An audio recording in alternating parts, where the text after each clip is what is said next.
Hello, this is Michael Brand from Tinternet, courtesy of Tinted. Right, today I'm going to show you how to fit a vinyl sunstrip. Now, a vinyl sunstrip, in America, some people call them banners, some people call them eyebrows. They're very, very easy to do. And I just thought we'll show you a quick tutorial on how to do them, how we do them, which I consider to be the best way. Now, this is not to be confused with what we call a top tint, which is the same type of principle, but it's made out of window tint and fitted on the inside of the windscreen. Therefore, you can see through it. This one is made out of vinyl. It goes on the outside of the glass and you can't see in or out. So I thought, let's make a video. Let me show you how to do it. Right. Before I start, I forgot to say we're going to be using blue vinyl today, just so you can basically see it. If I was to make it in a black vinyl, which basically would be the color of choice normally, it's going to blend in too much with the windscreen and you're not going to be able to see what I'm doing very well. So let's get started from start to finish. Here we go. So the first thing I am going to do is I'm going to get a roll of vinyl of choice, of the customer's choice, and 610 is pretty ideal. This is obviously a 2-foot roll, 610 millimeters. And what I'm going to do is I'm going to feed out the length of the windscreen and I'm going to fold it in half. Therefore, I'm going to get 2 out of 1. When I do fold it in half and I cut it, I want to use the factory edge, the nice straight edge. That's going to be the bottom of this sunstrip. So it's going to be a nice straight edge. And because of that, because I do not want to get confused of which is the factory edge and which is my cut, I'm going to make my cut very wiggly so I can easily tell the difference between the two. Just like so.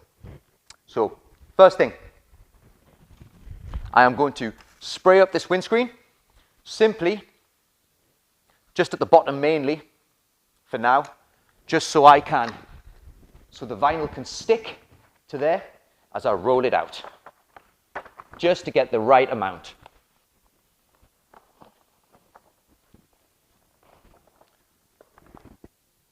Once I've done that, I will cut myself free.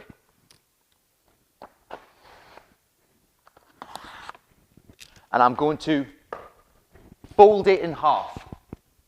If I fold it in half, like I say, we managed to get 2 out of 1. It doesn't have to be half completely, but we want a nice crease through the center, just nice and roughly, so I can see where to cut. Now, like I said a minute ago, I am going to get my knife and I'm going to deliberately make a jagged cut so I can blatantly tell the difference between which one is the factory edge and which one isn't.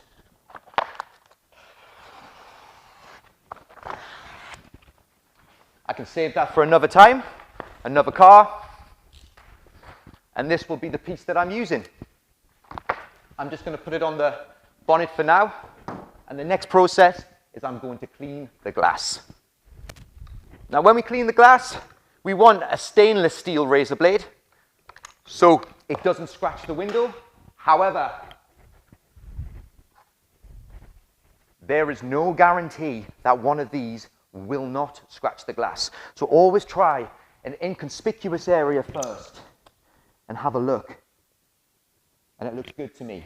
Obviously, because this is the outside of the glass, it's going to have lots of contaminants stuck to the glass, so we need to free them up with a razor blade. I like to start by getting down my edges first, just like so. Get to the center, and go nice and up and down, freeing all the contaminants from the glass.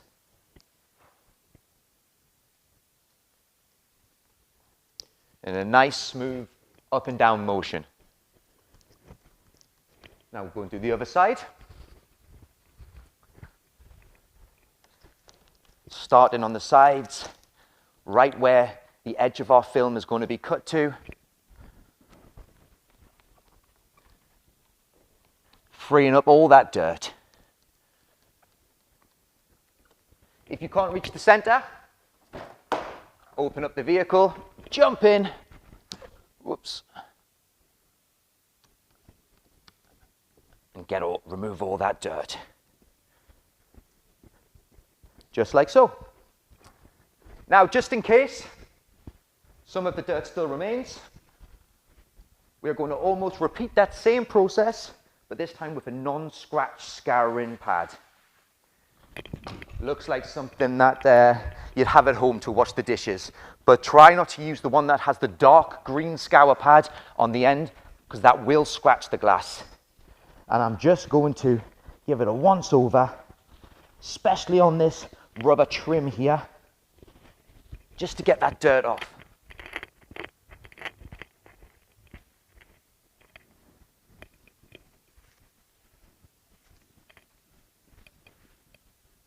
Just like that. Now we're going to squeegee that glass dry. Now I've explained in a previous video that basically when we do the cleaning process, what we have now done is we've released all of the dirt from the glass, but the dirt is currently swimming in the water. So if we don't get rid of all this water, we do not get rid of all the dirt.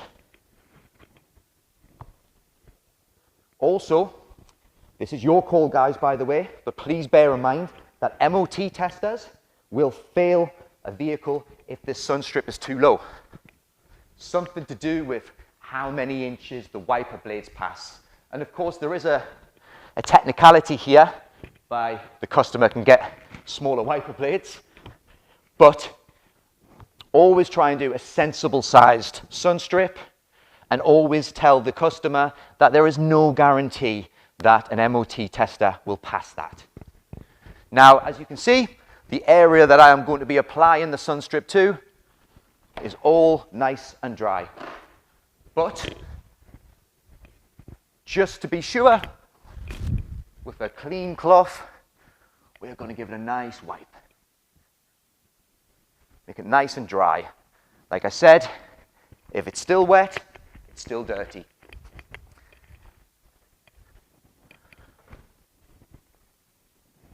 And I think we're ready to go. So, next thing I'm going to do, so I'm going to split the vinyl from the backing paper, and then we're going to put the factory edge at the bottom. Now, if you're doing this by yourself, always have the factory edge closest to the windscreen, so we can simply turn it onto the glass. I'm going to release this to about the halfway point, and I'm going to get it nice and wet before the static draws the dust to the glue. Now do the other half, and again, nice and quickly, spray it up to get rid of that static electricity. Now we are going to pick it up from the center, and we're just going to get it roughly in place with the factory edge on the bottom. Sometimes big windscreens are very tricky to do in one go, so we'll have to leave that like that as we come around to the other side. And we want to try and get it about as close as we can before we start measuring.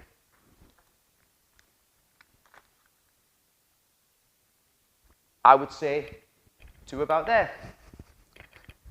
Now we need to get it in a sensible place, but we also, when we measure it, because a windscreen is curved, we need to measure it at a symmetrical point.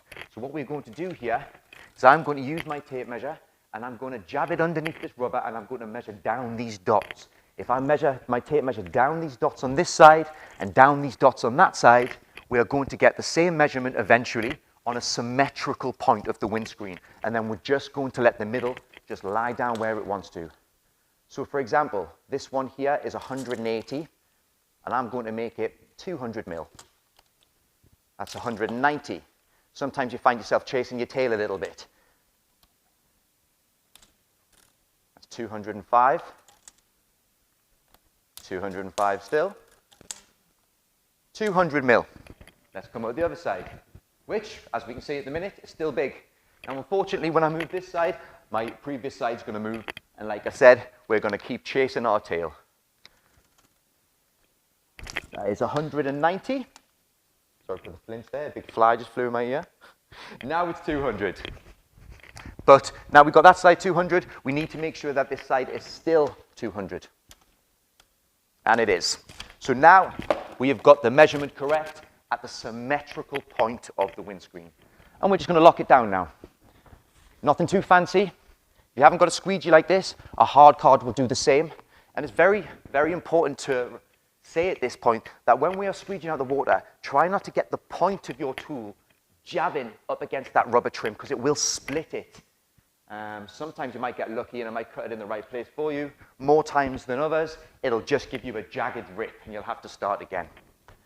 We're not trying to squeegee out all the water just yet. We're just simply making it lie flat so we can do the next part.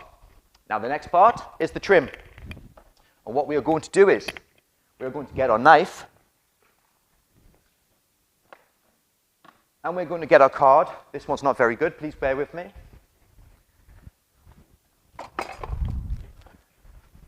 We're going to get a card and we're going to use the thickness of this card. We're going to use it as a guide against the rubber and we're going to put our knife down by the side of it. So when we cut it, it will be that thickness short of the rubber, which is what we want. We can't have the material level with the rubber or the edge of the glass because it will flap and it will come off. We need to make sure that vinyl or tin always lies flat. It can never touch anything.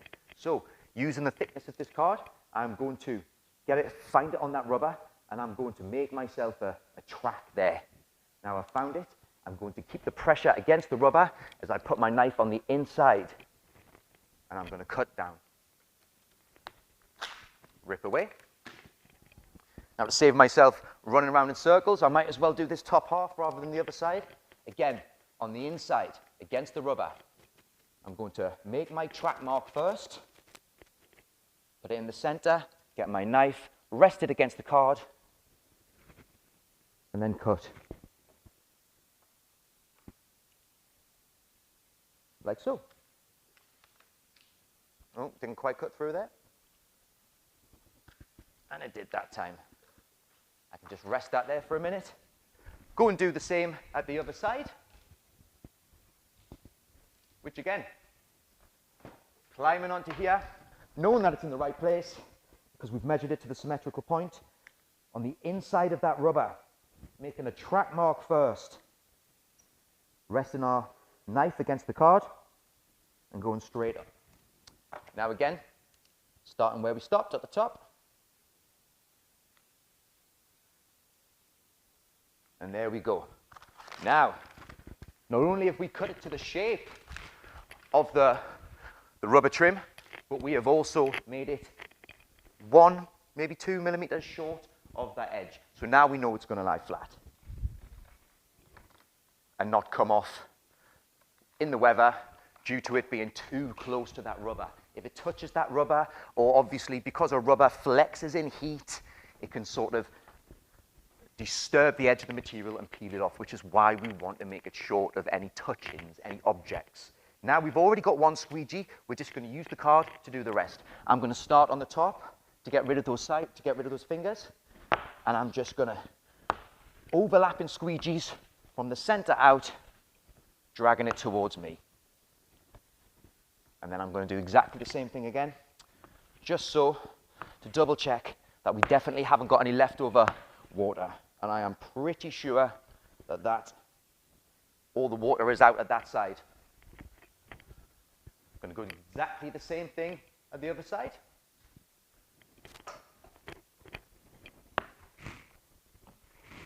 Starting on the center, working your way out.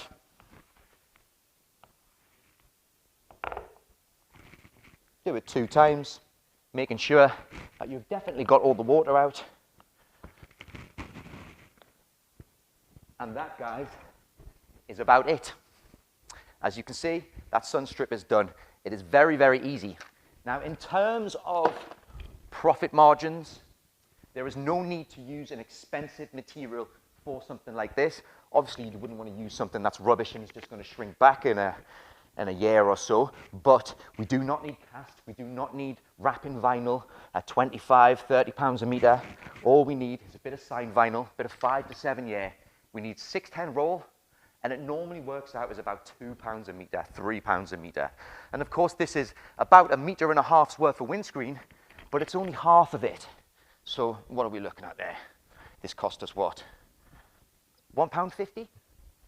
So for this job, I would charge 30 to 35 pounds.